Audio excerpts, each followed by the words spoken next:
Some places don't belong to us. They never did. They wait in the dark, patient, hungry, until we stumble into their grasp.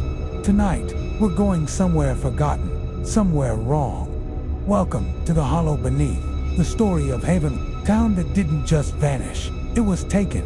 If you're new here, brace yourself. If you're back, you know this one's gonna haunt you. Let's begin. In the 1800s, Havenwood was a speck on the map, buried deep in the forests of Oregon's Cascades. It was a logging town, built on sweat and timber, where families carved out a life under the shadow of pines, so tall they seemed to hold up the sky. The people of Havenwood were tough loggers, mill workers, preachers who believed they could tame the wilderness. But the forest had other plans. By 1893, Havenwood was gone, not burned, not abandoned, but erased. No ruins, no graves, not even a whisper in the history books. The official report called it a wildfire, a tragedy that left nothing behind. But the locals, the ones who lived on the edges of that forest, told a different story. They said the trees didn't burn, they swallowed. Our story starts in 2023 with Clara Hensley, a 28-year-old journalist with a small but loyal YouTube following. Clara wasn't chasing fame, she was chasing truth. Her channel, Unraveled Threads, was all about urban exploration, crumbling factories, abandoned hospitals, places where time stood still. She had a knack for finding stories that others overlooked, and when she stumbled across a Reddit thread about Havenwood, it was like striking gold. The thread was posted in a paranormal subreddit by a user named Threadbird Truth. It was short, cryptic, and chilling. Havenwood, Oregon, 1893. No fire, no survivors. The forest keeps it. If you find the hollow, don't step inside. It's not a place, it's alive. Clara spent weeks digging. She scoured archives, called historians, even reached out to the Oregon State Library. Nothing Havenwood didn't exist in any official record. The closest she got was a single, crumbling ledger from 1892, tucked away in a university archive. It mentioned a lumber shipment from Havenwood, but the name was scratched out with such force it tore the paper. Clara's viewers loved a mystery, and she knew this could be her big break. She posted a video asking for leads, expecting the usual mix of trolls and theories. But one response stopped her cold. It was a DM from an account called 47_19_93. No profile picture, no bio. The message read, "I know where Havenwood is. Portland, tomorrow, noon. Rusty Nail Diner. Bring a camera. Don't come alone." Clara wasn't reckless, but she was driven. She called Marcus Tate, her sound guy and closest friend. Marcus was 30, a skeptic with a dry sense of humor, always ready to call out Clara's wilder theories, but loyal enough to follow her into the dark. He'd been with her on every major shoot, from haunted asylums to forgotten subway tunnels. This better not be another Bigfoot chase, he grumbled, but he packed his gear. Mike's a drone, extra batteries. Clara brought her camera, a satellite GPS, and a growing sense of unease. They hit the road for Portland, the Oregon rain drumming on their rental car's roof. The Rusty Nail Diner was a relic, its neon sign buzzing like a dying insect. Inside, it smelled of burnt coffee and old grease. Their contact was already there, sitting in a corner booth, a man in his 60s, thin as a wire, with gray hair pulled into a messy ponytail. His name was Elias, no last name offered. His hands trembled as he slid a folded map across the Tabola, hand-drawn thing. Yellowed and brittle, with jagged lines marking a patch of forest northwest of Crater Lake. In the center, a red circle, labeled Havenwood. The ink looked fresh, like it had been drawn that morning. Elias didn't waste words. "My grandfather worked those woods," he said, his voice rough as gravel. "He saw things he wouldn't tell my father, but he told me. The hollow's out there. It's not a cave.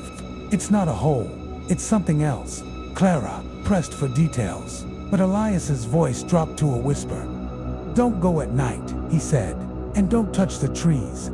They know." Before they could ask more, he stood, left a crumpled $10 bill, and walked out. When Clara tried his number later, it was dead.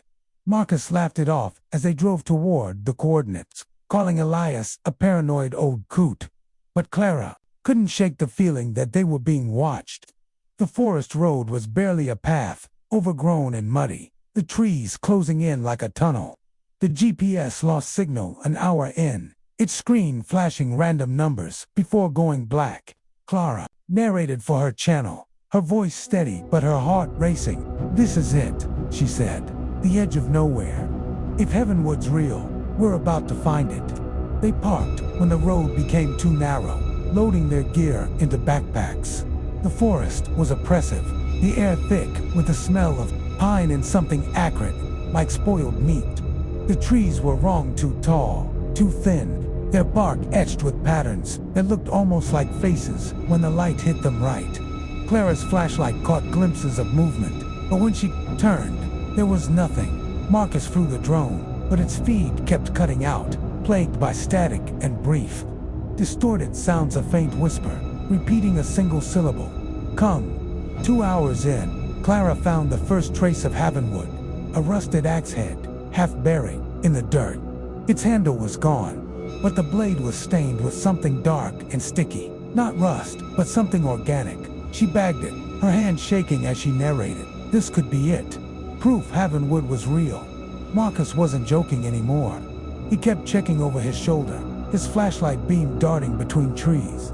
The forest was silent, no birds, no insects, just the sound of their breathing and the occasional crack of a branch. Clara swore she heard footsteps, soft and deliberate, always just out of sight. Then they found the hollow. It was a clearing, perfectly circular, about 100 feet across. The ground was bare, not a twig or leaf, just smooth, pale dirt that looked wrong, like skin stretched tight over bones. The trees around it were blackened, their trunks split open, but there was no char, no smell of fire. In the center stood a stone, 4 feet tall, covered in symbols, spiraling, jagged lines that seemed to twist when you stared too long. Clara's voice faltered as she narrated, "This is the hollow. Whatever happened to Heavenwood, it started here." Marcus grabbed Clara's arm.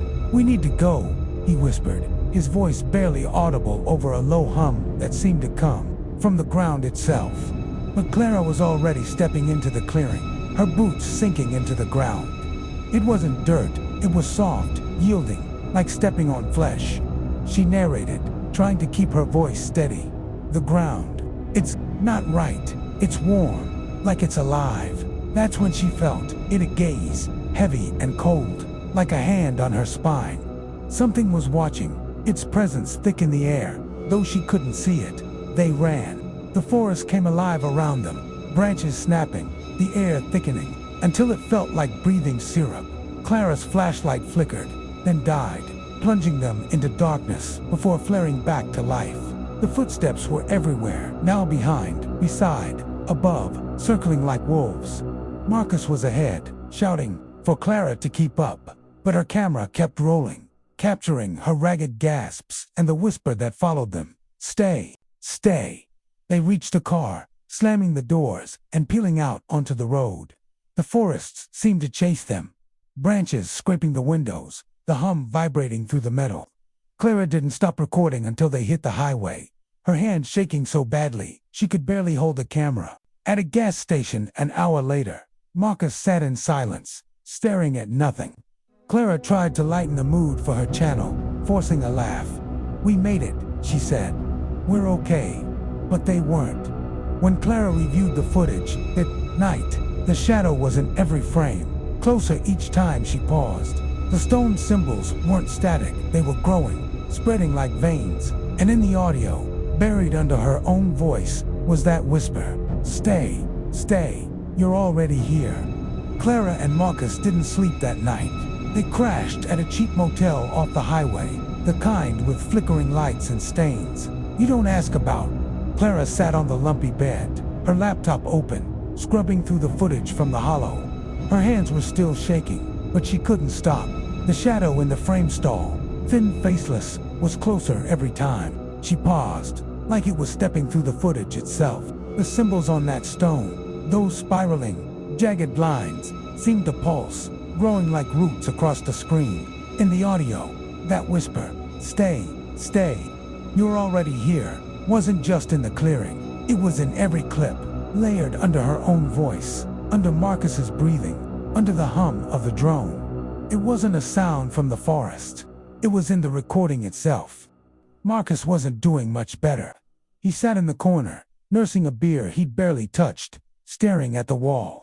"We're not going back," he said, his voice flat. "That place, it's not right, Clara. You felt it, the ground, the air. It's like it knew us."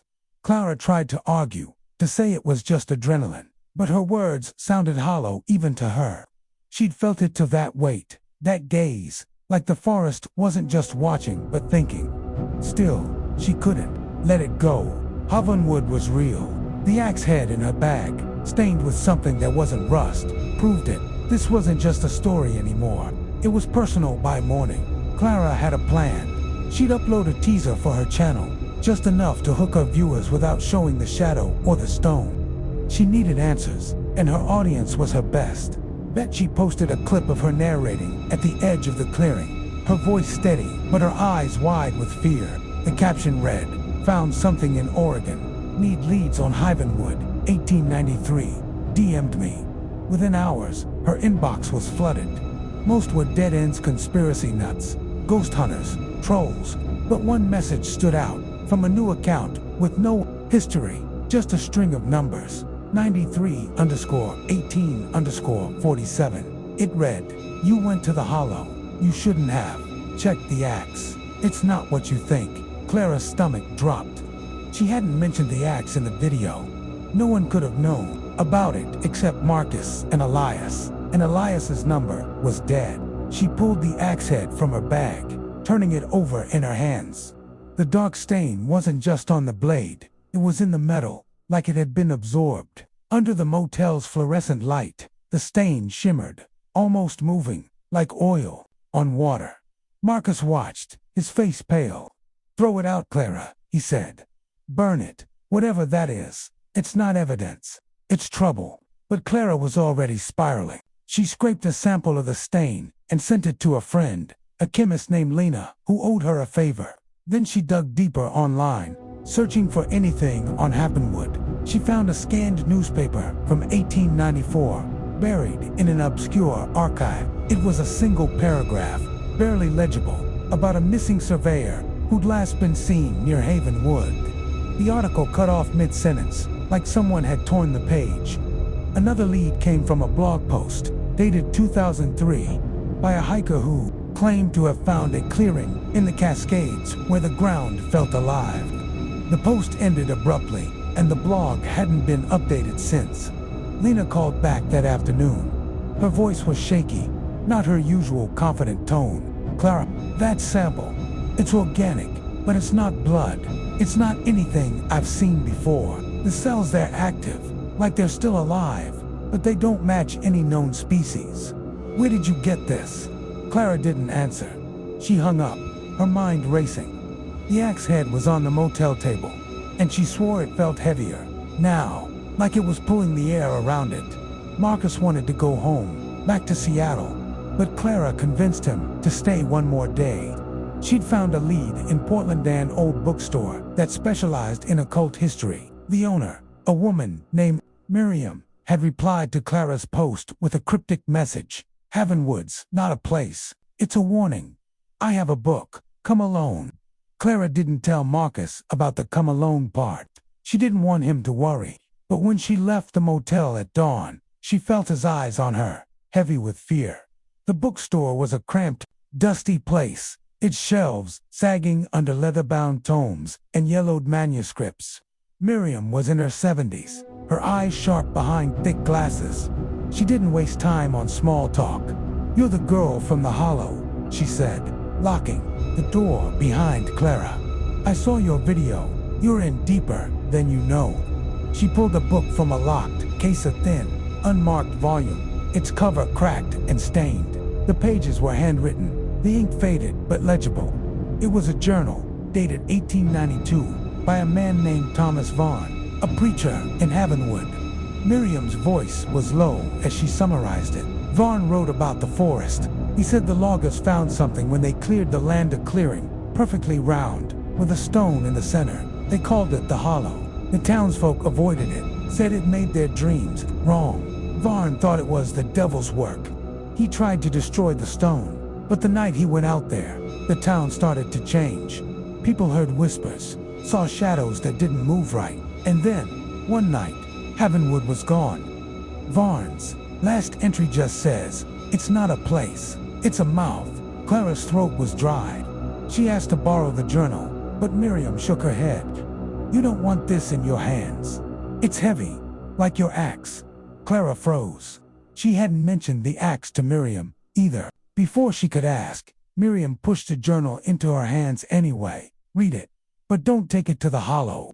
And don't go back there. It's awake now. It knows you." Back at the motel, Clara read the journal while Marcus slept fitfully on the couch. Vaughn's words were frantic, scrawled in places like he was running out of time. He described the stones, symbols, how they seemed to shift under his gaze, how they appeared in his dreams, crawling across his skin. He wrote about the townsfolk, how they started acting strange, standing in the streets at night, staring at the forest, whispering in a language no one recognized. The last page was a single sentence, repeated over and over. "The Hollow wants, the Hollow takes." Clara didn't tell Marcus about the journal. He was already on edge, muttering about nightmares where the forest was inside him, its roots curling through his veins. But she couldn't let it go. She needed to know what the Hollow was, what it wanted. Against Marcus's protests, she convinced him to drive back to the forest. "One more shoot," she said, "just to document the stone. Then we're done." Marcus didn't believe her, but he came anyway, his hands gripping the wheel so tight his knuckles were white. The forest was different this time. The air was thicker, the trees leaning closer, their branches like fingers brushing the car. The GPS was useless, stuck on the same coordinates no matter where they drove. Clara narrated, her voice shaking but determined. "We're back. The Hollow's close. I can feel it." And she could have pressure in her chest, like the air was pushing back. Marcus was silent, his eyes scanning the trees, his breathing shallow. They found the clearing faster than before, like the forest wanted them there. The Hollow was the same, perfectly round, the ground pale and smooth, the stone looming in the center. But something was wrong. The symbols on the stone were clearer now, sharper, and they weren't just on the stone. They were in the ground, faint lines spreading outward like a web. Clara stepped forward, her camera rolling, her voice barely a whisper. "The symbols, they're moving. They're everywhere." Marcus grabbed her shoulder, his voice hoarse. "Clara, look at the trees." She turned, and her breath caught. The blackened trees around the clearing weren't just split, they were bleeding. Not sap, not blood, but something black and viscous, pooling at their roots. And the hum was back, louder now, a chorus of whispers. "Stay, stay, you're ours." Clara's camera caught it before she did. A shadow, not one, but dozens, circling the clearing. Tall, thin, faceless, their edges fraying like smoke. They didn't move, but they were closer every time she blinked. Marcus was shaking, his flashlight beam trembling. "We're leaving now." But Clara couldn't move. The journal was in her backpack, and she felt it, heavy, pulling her toward the stone. She took a step, then another, the ground soft and warm under her boots, like it was breathing. That's when the stone changed. The symbols flared, bright as fire, and the ground pulsed, a heartbeat shaking the earth. Clara's camera fell, still recording, capturing her scream as the whispers became a roar. "You're ours." Marcus lunged for her, but the shadows moved, closing in, their forms stretching, merging, until the clearing was a wall of darkness. Clara's last word, caught on the mic, was Havenwood.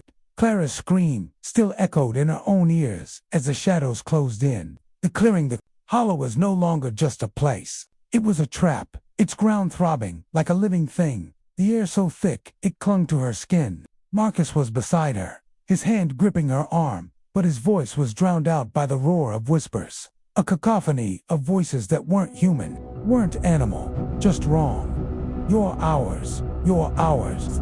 The words burrowed into her mind, cold and sharp, like needles under her nails. Her camera lay in the dirt, its red recording light still blinking, capturing the impossible. The shadows weren't just circling, they were growing, merging, their forms stretching into a wall of darkness that swallowed the trees. Clara clutched the journal, Thomas Vaughn's journal, the one Miriam had given her. Its weight was unbearable now, like it was pulling her toward the stone in the center of the clearing. The symbols on the stone glowed, not with light, but with something darker, something that hurt to look at.